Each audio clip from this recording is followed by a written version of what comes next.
Hello and welcome to Physica. आज हम mathematical tools शुरू करेंगे। तो पहला है मैथमेटिकल टूल पॉलिनोमियल्स। तो पॉलिनोमियल एक ऐसे एक्सप्रेशन को बोलते हैं like 2x³ plus 3x square plus 5x plus 1 equals 0। तो इस एक्सप्रेशन को हम पॉलिनोमियल बोलते हैं।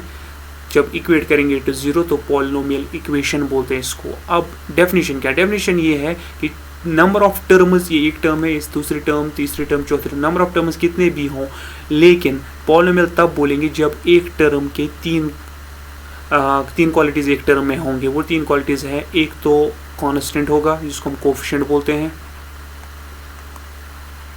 दूसरा इसके साथ वेरिएबल होगा, और तीसरा जो वेरिएबल का पावर है ये नॉन नेगेटिव होना चाहिए। मीनिंग या तो ये पॉजिटिव इंटीजर होगा या तो ये जीरो भी हो सकता है, लेकिन नेगेटिव नहीं होगा। अगर इस ऐसी एक्सप्रेशन होगी जिसमें जितने भी टर्म्स होंगे हर एक टर्म में ये तीनों चीज़ें होंगी, तब जाके ये पॉलिनोमियल है। फॉर एग्जांपल अगर हम 1 देखेंगे, लग रहा है कि 1 में तीन क्वालिटीज़ नहीं है, लेकिन तीनों है। 1 है, वेरिएबल है x, हाँ है, नॉन नेगेटिव पावर है, हाँ जीरो भी नॉन नेगेटिव है। तो ये बेसिकली ये टर्म ऐसी होती है। तो x power 0 is 1, 1 into 1 is 1। तो कांस्टेंट भी आया, वेरिएबल भी आया, इसका पावर नॉन नेगेटिव भी आया, तो ये भी जो है पॉलिनोमियल टर्म है। तो ऐसे एक्सप्रेशन को फिर हम पॉलिनोमियल बोलते हैं। अब पॉलिनोमियल दो तरह की होती है, बहुत सारे टाइप्स की एक्चुअली होती है, दो नहीं। अगर मैक्सिमम पावर टर्म्स कितने भी हो, अगर वेरिएबल का मैक्सिमम पावर 1 होगा पॉलिनोमियल में तो लीनियर पॉलिनोमियल। अगर मैक्सिमम पावर 2 होगा, 2 से ज़्यादा कोई पावर वाली टर्म नहीं होगी, तो क्वाड्रेटिक पॉलिनोमियल। अगर 3 होगा तो क्यूबिक पॉलिनोमियल, एटसेट्रा। अब फिजिक्स पॉइंट ऑफ व्यू के हिसाब से जो है लीनियर और क्वाड्रेटिक पॉलिनोमियल ज़्यादा इंपॉर्टेंट है। तो लीनियर पॉलिनोमियल होती है इस फॉर्म की, ax plus B is equal to 0। तो ये लीनियर पॉलिनोमियल है। ये एक्सप्रेशन इक्वेट करेंगे 0 के साथ तो लीनियर इक्वेशन बन जाती है, ये linear equation. Otherwise left hand side को हम लीनियर पॉलिनोमियल बोलते हैं। अब इंपॉर्टेंट होता है फिजिक्स पॉइंट ऑफ व्यू के हिसाब से कि ये इक्वेशन को हमें सॉल्व करना पड़ता है।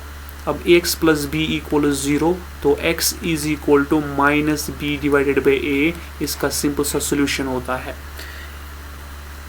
अब जो है क्वाड्रेटिक पॉलिनोमियल, इसका सॉल्यूशन सिंपल है। अब क्वाड्रेटिक पॉलिनोमियल को भी हमें सॉल्व करना पड़ता है, क्वाड्रेटिक पॉलिनोमियल। अब पॉलिनोमियल की एक और चीज़ हमें याद रखनी है कि पॉलिनोमियल का जो पावर होगा, यहाँ पर पावर 1 था तो x का एक ही वैल्यू निकला। अगर पावर 2 होगा x के 2 वैल्यूज़ निकलेंगे, पावर 3 होगा तो 3 वैल्यूज़ निकलेंगे। दैट मीन्स क्वाड्रेटिक पॉलिनोमियल के 2 सॉल्यूशंस होंगे या 2 रूट्स होंगे। अब उनको कैसे निकालते हैं हम, उसके लिए फॉर्मूला है x के जो ये 2 रूट्स है वो है minus B plus minus under root of B square minus 4ac divided by 2 into A. अगर हम फॉर एग्जांपल एक पॉलिनोमियल लेंगे 2x square plus 3x plus 1 is equal to 0। यहाँ पर a होता है जो x स्क्वायर का कोफिशिएंट है, b होता है x का कोफिशिएंट, और c होता है कांस्टेंट। अब x के 2 वैल्यू जब हम निकालेंगे तो माइनस b होता है 3 प्लस और minus b square 3 square minus 4 into A है 2 into 1 c divide by 2 into A, वो फिर से 2। तो यहाँ पर बन जाएगा माइनस 3 प्लस और minus under root of 3 square 9 minus 4 2 8 divided by 2 to 4। x के 2 रूट्स जो है वो निकलेंगे माइनस 3 प्लस और minus under root of 9 minus 8 1 square root of 1 is 1 divided by 4। तो इसके 2 वैल्यूज निकलेंगे minus 3 plus 1 by 4 and minus 3 minus 1 divided by 4। तो ये निकलेगा माइनस 1 बाई 2 और ये निकलेगा माइनस 1। तो ये 2 रूट्स निकले इसके। अब इसकी इंटरप्रिटेशन जो है डिपेंड करेगी किस कॉन्टेक्स्ट के, फिजिक्स के किस कॉन्सेप्ट में ये क्वाड्रेटिक इक्वेशन आई, और इसके 2 रूट्स का मतलब क्या होगा वो वहीं पर उसकी इंटरप्रिटेशन दी जाएगी। अब इम्पॉर्टेंट है इस अब लीनियर इक्वेशन का ग्राफ कैसा होता है और क्वाड्रेटिक इक्वेशन का ग्राफ कैसा होता है, अब हम वो देखेंगे। अब हम ग्राफ का देखेंगे, पहले हम लीनियर इक्वेशन का ग्राफ देखेंगे।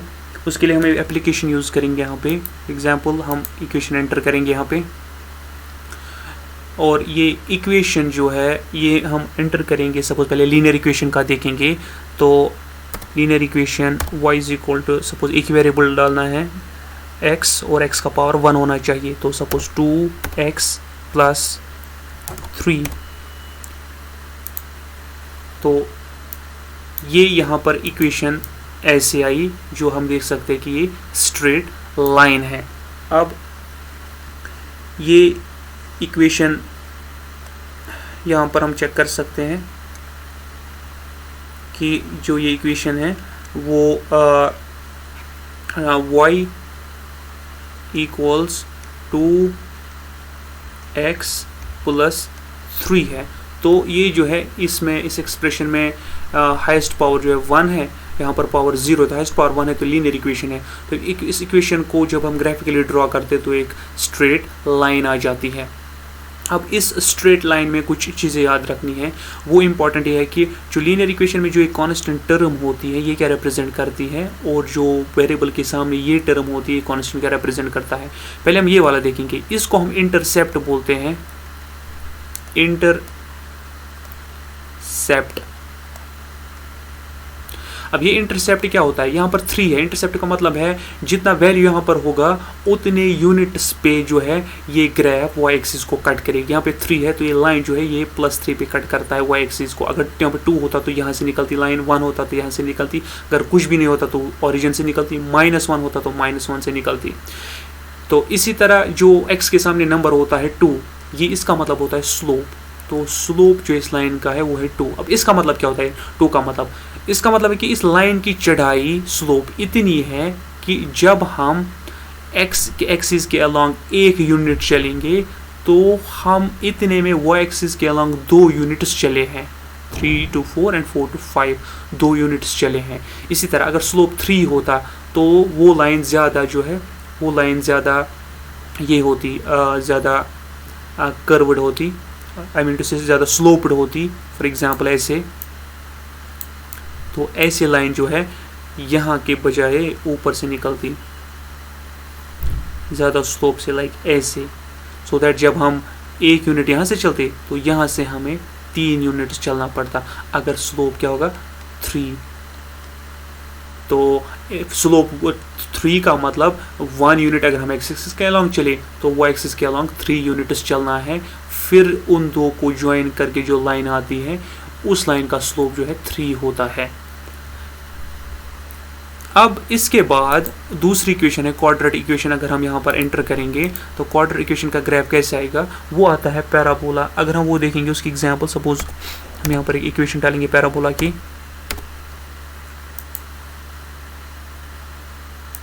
तो ये एक पैराबोला है। तो नीचे हम इक्वेशन देख सकते हैं यहाँ पे y इक्वल्स, मैंने एंटर किया यहाँ पे equation y equals 2x square. तो मैंने सिंपल क्वाड्रेटिक इक्वेशन रखी है, मैंने x वाली टर्म और कांस्टेंट वाली टर्म नहीं रखी यहाँ पे सिंपलिसिटी की वजह से। तो मैंने इसको अब 2x स्क्वायर ड्रॉ किया यहाँ पे। तो अगर हम ग्राफ देखेंगे इसका ये ऐसे आता है, एंड इस ग्राफ को हम पैराबोला बोलते हैं। अच्छा, ये पैराबोला हमें याद रखना है, ये पैराबोलिक ग्राफ, पैराबोलिक ग्राफ को हमें याद रखना है। अब अगर हम पैराबोला देखेंगे, ये पैराबोलिक ग्राफ जो है ये एक्स एक्सिस को एक पॉइंट पर टच करता है, यहाँ पे एक पॉइंट पर टच करता है यहाँ पे। इसका मतलब है जो इसके जो सॉल्यूशंस जो हमने क्वाड्रेटिक इक्वेशन के रूट्स निकाले वो 2 निकले, एक x1 अलग से निकला, x2 अलग से निकला।